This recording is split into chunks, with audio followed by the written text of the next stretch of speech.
Fala galera, recentemente a gente entregou um laudo de NR10 e surpreendentemente o nosso cliente nos informou que é a primeira vez que ele recebe um laudo com tanta informação e no formato que a gente entregou. E eu fiquei realmente surpreso porque realmente existem muitos profissionais que não entregam um laudo de NR10 da forma correta, acham que é simplesmente verificar as instalações, verificar quadros, verificar a subestação, verificar lâmpada, verificar tomada, e isso não tem nada a ver com NR10. Então, resolvi trazer à luz aqui um pouco do que é o laudo de NR10 e do que é indispensável para entregar um laudo desse da forma correta. Primeiramente, o que é NR10? NR10 é a norma regulamentadora responsável por estabelecer as condições mínimas para a segurança e saúde do trabalhador em instalações elétricas e serviços em eletricidade. A norma NR10 ela é obrigatória para todos os estabelecimentos que têm profissionais que atuam em instalações elétricas, seja em baixa e em média tensão. E de onde é que veio esse laudo? E o laudo de NR10 vem no item 10.2.4. Os estabelecimentos com carga instalada superior a 75 kW devem constituir e manter o prontuário de instalações elétricas contendo, além do disposto no subitem 10.2.3, que a gente vai ver daqui a pouquinho, no mínimo os itens A, B, C, D, E e F, que a gente também vai ver daqui a pouco. Mas o importante é o item G agora, que é o relatório técnico das inspeções atualizadas com recomendações, cronograma de adequações, contemplando as alíneas de A a F. Ou seja, que é o laudo de NR10. É o verificar as condições dessa documentação exigida pela NR10, se ela está conforme ou não esta norma. Então, não tem muito a ver de eu estar verificando as instalações elétricas, apesar que nós 100% das vezes verificamos as instalações elétricas, quadros e as subestações, ou seja, toda a instalação elétrica é verificada e analisada e inspecionada, certo? Então, vamos ver o que é essa documentação. É bastante coisa. Vamos ser rápido, hein? Item A. Conjunto de procedimentos, instruções técnicas e administrativas de segurança e saúde implantadas e relacionadas a esta NR e descrição das medidas de controle existentes. Ou seja, a indústria, a empresa lá que vai ter os seus profissionais, ela tem que ter um conjunto de procedimentos e instruções técnicas. O que é isso? É a instrução e o treinamento do profissional a como operar um quadro, como fazer uma manobra na subestação, como trocar um disjuntor. Ah, Montenegro, mas isso é básico, é da função do eletricista. Sim, é básico, é da função do eletricista, mas é necessário ter o procedimento documentado, certo? Item B. Documentação das inspeções e medições do sistema de proteção contra descargas atmosféricas e aterramentos elétricos. Ou seja, documentação das inspeções é a inspeção anual ou a cada 3 anos, aí você vai ter que verificar as condições conforme a NBR 5419, né? Vai ter que ter as inspeções do SPDA, as medições de continuidade do SPDA, que também estão na NBR 5419, e o laudo de aterramento. Tem que ter essa documentação. Item C. Especificação dos equipamentos de proteção coletiva individual e ferramental aplicáveis conforme esta NR. Ou seja, para operar no quadro, o que é que precisa, o que é que meu profissional vai ter que utilizar de API, de APC, de ferramenta? Vai ser uma luva classe 00, vai ser uma luva classe 1, classe 2, classe 0, vai ser uma fada TPV classe 2, vai ser ferramentas isoladas.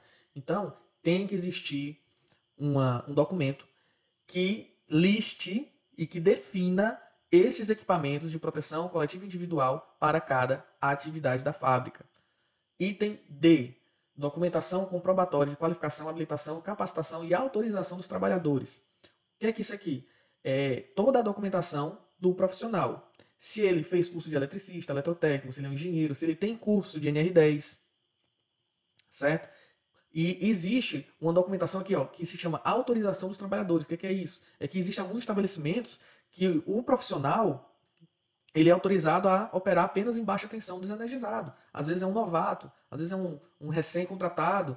E aí à medida que ele vai ficando mais experiente, ele vai sendo autorizado a operar nas instalações de forma mais concreta, né? Ou seja, ele vai começar a operar em baixa tensão energizado, ele vai começar a operar nas subestações, à medida que ele for se tornando mais experiente. Existe também essa autorização.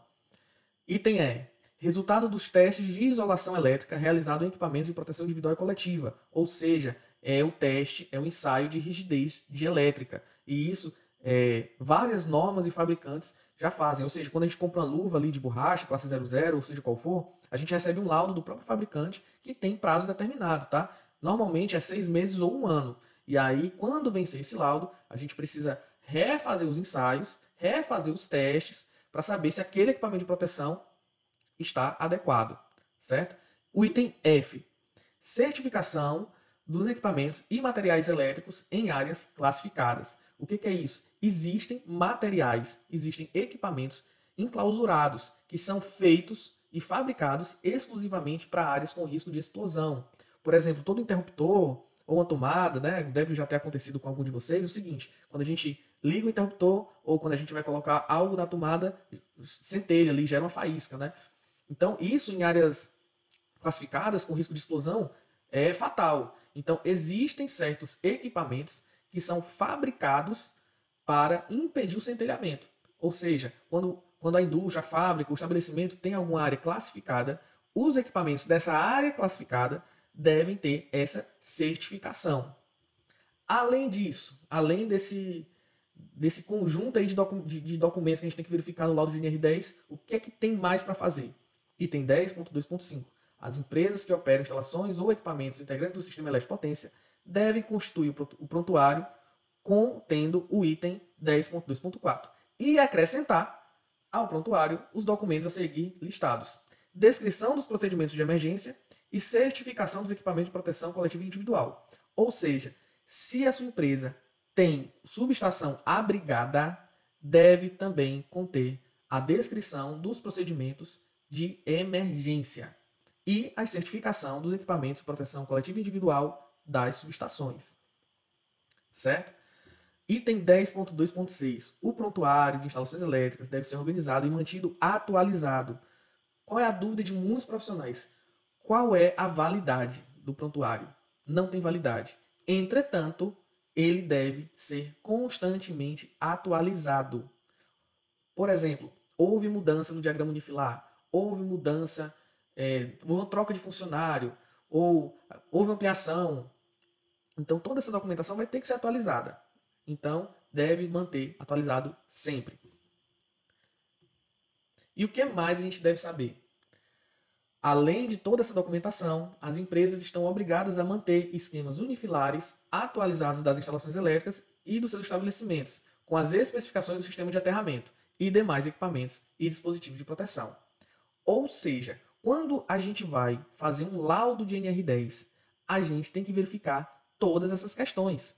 É o que a NR10 pede. Ela pede para a gente elaborar um relatório contendo as informações que a gente acabou de comentar, certo? Então, por mais que a gente verifique as instalações de baixa e média tensão, o relatório, ele tem que obrigatoriamente conter essas informações. É por isso que na auditoria do Ministério do Trabalho, do Corpo de Bombeiros, ou auditoria mesmo interna, muitas empresas sofrem porque não tem essas informações que são básicas. Eu coloquei até aqui um bônus que, junto do laudo de NR10, além de verificar as instalações de baixa e média tensão, a gente também procura fazer uma análise termográfica, porque muitas vezes, a olho nu, a gente não consegue identificar alguns problemas, né, que são críticos. Então, fica aí a dica, certo? Quando vocês forem contratar ou fazer um laudo de NR10, não se retenha, né? Não fique somente ali nas instalações elétricas, verificando o quadro, verificando lâmpada, tomada. Se houver subestação, você vai lá e vai verificar a subestação, fazer uma inspeção visual ali. Não se contenha somente nisso. Verifique toda a documentação, porque esses itens são obrigatórios, certo? Faça um serviço completo de engenharia, de análise, certo? De inspeção, porque conhecimento vale ouro. Então, é um diferencial, algo a mais que você entrega e que é básico, que muitas pessoas não entregam nem o básico, certo? Então fica aí mais uma dica para vocês e até a próxima.